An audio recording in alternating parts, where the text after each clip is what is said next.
Halo semua, selamat datang kembali di Unix 3M.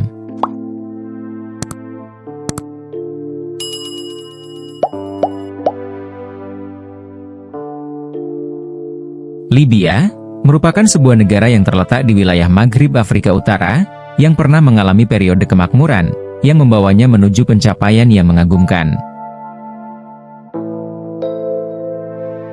Di bawah kepemimpinan Muammar Gaddafi, ekonomi negara ini tumbuh pesat, sementara perkembangan sosial, stabilitas politik, pembangunan dan upaya perdamaian memberikan kesejahteraan yang signifikan bagi masyarakatnya.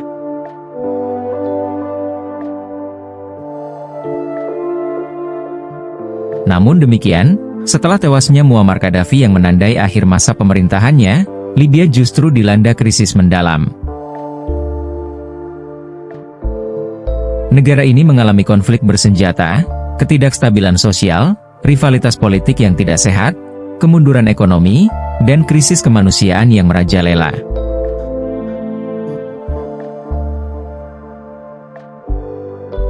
Secara historis, setelah Libya meraih kemerdekaannya dari Inggris dan Perancis pada tahun 1951, Raja Idris I menjadi raja pertama Libya dengan pengawasan dari Inggris. Kendati telah mendapatkan kemerdekaan, kebijakan pemerintah Libya pada masa itu seringkali merugikan rakyat dan lebih menguntungkan pemerintah serta pihak penjajah. Ketika cadangan minyak bumi yang melimpah ditemukan di Libya pada tahun 1959, banyak rakyat masih hidup dalam kemiskinan dan kesulitan, terutama dalam akses terhadap pendidikan, makanan, perumahan, dan berbagai kebutuhan penting lainnya. Tingkat literasi di Libya juga sangat rendah, bahkan dari total populasi sekitar 4 juta jiwa, hanya sekitar 250.000 orang yang bisa membaca dan menulis.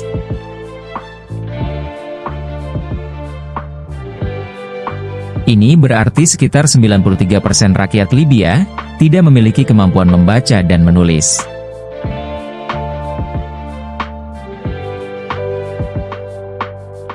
Pada tahun 1969, dinasti Sanusi, termasuk Raja Idris I, harus lengser dari pemerintahan.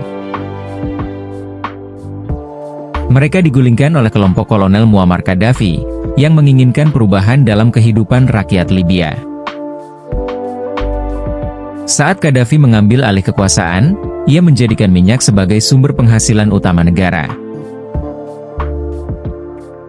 Pendapatan minyak Libya diarahkan untuk meningkatkan kesejahteraan rakyat, yang pada saat itu masih tertinggal jauh dibandingkan negara-negara lain.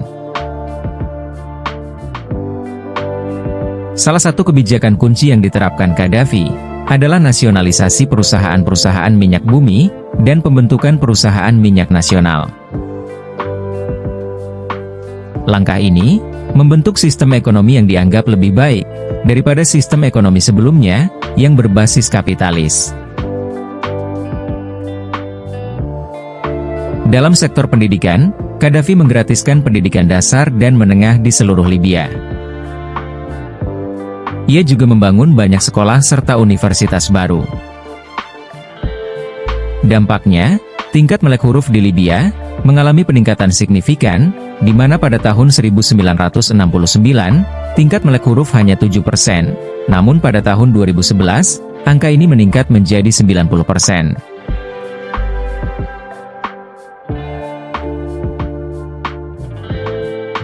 Dalam sektor kesehatan, Gaddafi menyediakan layanan kesehatan gratis bagi seluruh warga Libya. Layanan kesehatan ini mencakup perawatan dasar, perawatan spesialis, perawatan darurat, obat-obatan, dan layanan medis lainnya. Selain itu, Gaddafi membangun jutaan rumah baru, termasuk rumah susun, rumah tapak, dan perumahan komunal. Rumah-rumah ini dibangun dengan kualitas baik dengan harga terjangkau. Hal ini meningkatkan tingkat kepemilikan rumah di Libya, di mana pada tahun 1969, hanya 15% penduduk yang memiliki rumah. Namun pada tahun 2011, tingkat kepemilikan rumah meningkat menjadi 80%.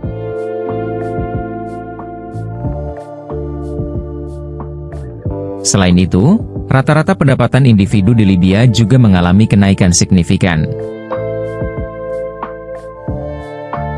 Pada tahun 1969, rata-rata pendapatan individu di Libya adalah sebesar $1.000 per tahun, atau sekitar 15 juta rupiah. Namun, pada tahun 2011, pendapatan ini meningkat menjadi $12.000 per tahun, atau sekitar 184 juta rupiah. Hal ini menjadikan Libya sebagai negara dengan PDB per kapita tertinggi dibandingkan banyak negara Eropa saat itu.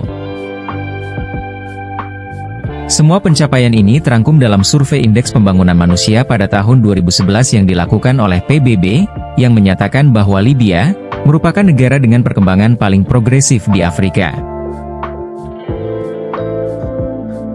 Libya berubah dari negara termiskin di Afrika menjadi negara termakmur di benua tersebut pada tahun 2011 di bawah kepemimpinan Muammar Gaddafi.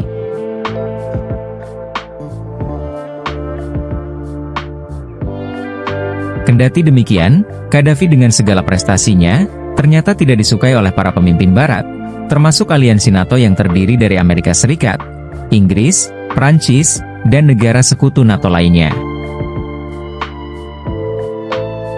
Demikian ini, karena Gaddafi seringkali mengkritik kebijakan Barat dan mendukung gerakan-gerakan anti-Barat di seluruh dunia. Misalnya, Gaddafi mendukung gerakan kemerdekaan Palestina dari penjajahan Israel, dia seringkali mengkritik kebijakan Israel, dan menyerukan pembentukan negara Palestina yang merdeka. Ia juga menjadi salah satu pendukung utama organisasi pembebasan Palestina, dengan menyediakan bantuan keuangan dan militer. Selain itu, Gaddafi tidak bersedia untuk menggunakan dolar sebagai mata uang di Libya. Dia berpandangan bahwa penggunaan dolar membuat negaranya rentan terhadap intervensi dan kontrol Amerika Serikat.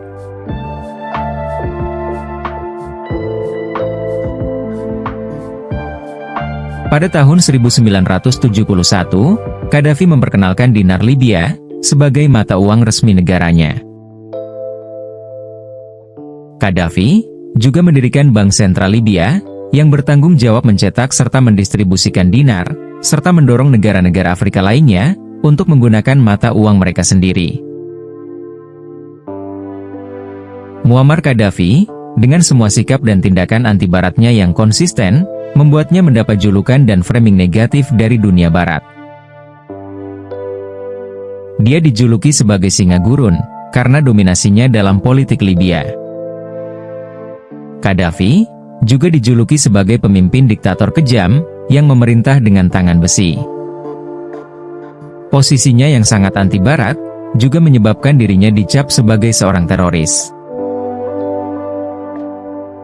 Fenomena Arab Spring pada tahun 2010 yang bermula di Tunisia hingga merembet ke Libya, menjadi awal kejatuhan Gaddafi. Beberapa negara Barat termasuk NATO, memberikan bantuan ekonomi dan militer kepada kelompok pemberontak Libya, untuk menggulingkan Gaddafi.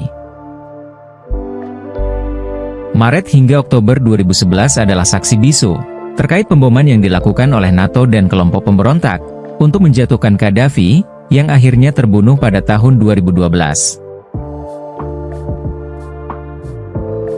Setelah itu, negara-negara NATO dan sekutunya berebut minyak yang dihasilkan oleh Libya, dan hingga saat ini, konflik di Libya belum juga usai. Kehidupan rakyat Libya sangat jauh lebih buruk dibandingkan saat Gaddafi memimpin. Konflik berkepanjangan, ketidakstabilan politik, ekonomi yang lemah, dan ketidakpastian keamanan, telah menyebabkan Libya terjerumus dalam krisis yang mendalam. Pada tahun 2023, Libya masih terpecah menjadi dua pemerintahan yang saling bertikai, yaitu Pemerintahan Persatuan Nasional yang berpusat di Tripoli, dan Dewan Perwakilan Rakyat yang berpusat di Tobruk.